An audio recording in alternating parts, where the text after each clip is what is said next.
Thank you, Madam Deputy Speaker. I rise this evening to discuss rail connectivity between the East and West Midlands, specifically the connection between my city of Leicester and Nottingham and Coventry.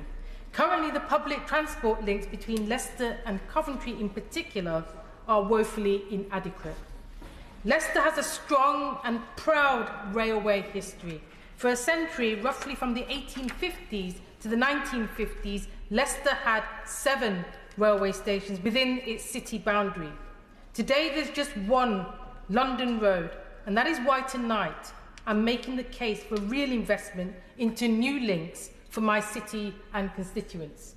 Now, in response to my request, I'm sure the Minister will respond by talking about the integrated rail plan and the 96 billion investment into our railways.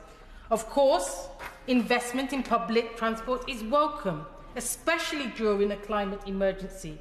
Leicester did receive some support via plans to electrify the Midland Main Line through Leicester, but more ambitious plans, Madam Deputy Speaker, for unlocking capacity at the station was sadly overlooked.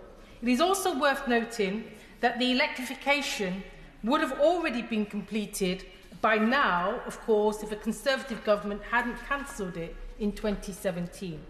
All of the mentions related to Leicester in the 162-page integrated rail plan document are simply a repeated formulation of the electrification policy. So crucially, the long-awaited and long-delayed integrated rail plan was silent on the Coventry-Leicester-Nottingham project, apart from an opaque mention of Coventry and improving links in the Midlands rail hub. So I would be grateful if the Minister, in their response, could inform the House if that mention was indeed a nod to this critical scheme. I and many Leicester residents would welcome some real clarity on that this evening. For the Minister's East, I will read the relevant section on page 16 of the Government's Integrated Rail Plan. It states, by redeveloping the Midlands Rail Hub business case, it focuses on improving links to Hereford, Worcester, Coventry and regional links to South Wales and Bristol. As the Minister is aware, the Midlands Rail Hub in the region includes Coventry, Leicester, Nottingham project within its broadest scope. So, Madam Deputy Speaker, can I ask the Minister to please confirm whether the government shares this view and that this Coventry, Leicester, Nottingham scheme is indeed part of the Midlands Rail Hub? My honourable friend give way? Sure. I thank the honourable lady for giving way. Does she share my frustration at the delays that we constantly get from this government? It's been almost a year since the Midlands Connect developed the strategic outline business case for these improvements, and still we've not had any funding decision. Surely now it's time for the government to bring forward this important scheme to its next stage so that our constituents will start to feel the benefits sooner rather than later. Does she agree? I do indeed agree, and the honourable member makes an excellent point, and it's really important because as a consequence, the reality is, will we be able to access funding via the rail enhancement pipelines due to this opaque mention in the integrated rail plan? This is a view not just held by me, but also colleagues on their own side. This view is also held by Andy Street, Mayor of the West Midlands, someone regularly lauded from that dispatch box. So I would be grateful if the Minister could clear up the issue of scope for us this evening. It would put a lot of minds at rest in the region. Moving on, Madam Deputy Speaker, a recent report by subnational transport body Midlands Connect set out plans to reinstate direct rail services between Coventry, Leicester and Nottingham for the first time in 2 decades, creating over 2 million extra seats on the region's rail network every year. The proposals would actually cut journey times between Coventry and Leicester by 30% and between Coventry and Nottingham by 35%. I'll give way to my honourable member.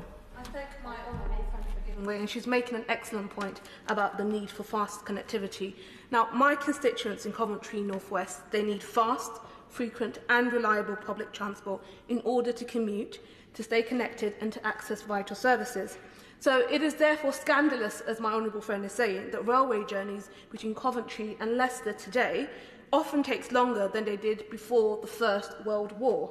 So does my honourable friend agree with me that this is further proof that investment in this vital east-west route is long overdue? And if levelling up the West Midlands is to be anything more than the government's slogan, that, they really need to get on with fulfilling their promises. Claudia Webbe. Thank you. My honourable friend makes an excellent point, because indeed it's hard to think of two UK cities other than Coventry and Leicester that are as close yet so atrociously connected by rail. At the moment, it can take up to an hour to travel less than 25 miles, and passengers have to change trains halfway. It's simply not good enough. Given this, it's no wonder that 97% of trips on this route are made by road. This compared to around 30% of trips between Coventry and Birmingham, which enjoys a regular, fast and direct rail connection. Just to reiterate, only 3% of trips between two great Midland cities, Leicester and Coventry, are made by train. Just 3. Surely with all of the government's words, pledges and legislation on carbon and climate change, this project is a no-brainer.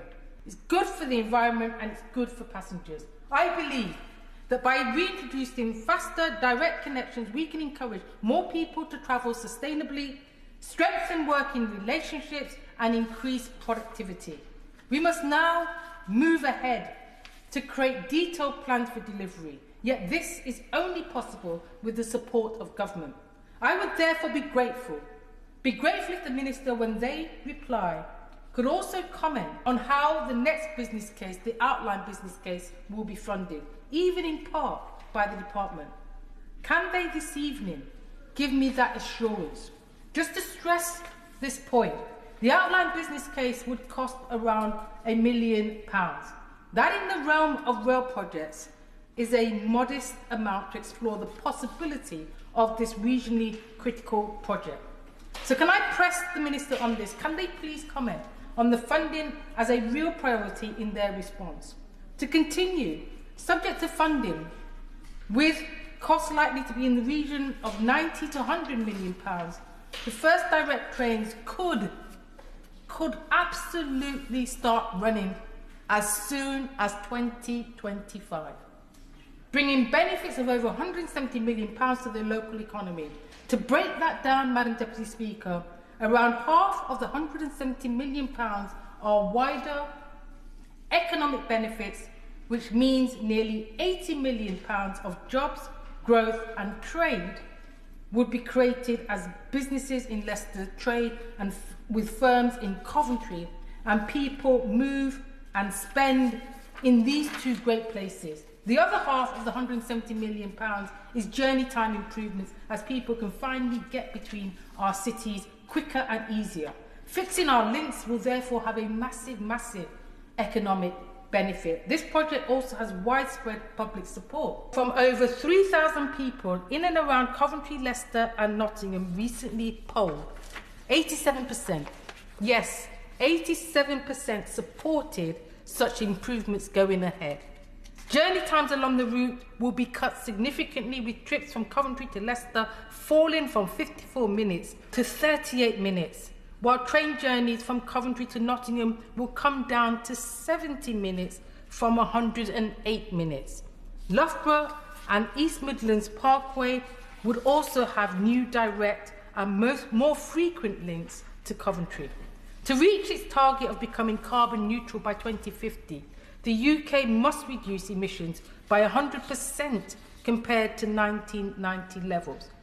Yet transport emissions have fallen by just 5% over the last 30 years. These proposals would significantly increase the number of intercity journeys, made by rail, which will produce 80% less carbon than travelling by car.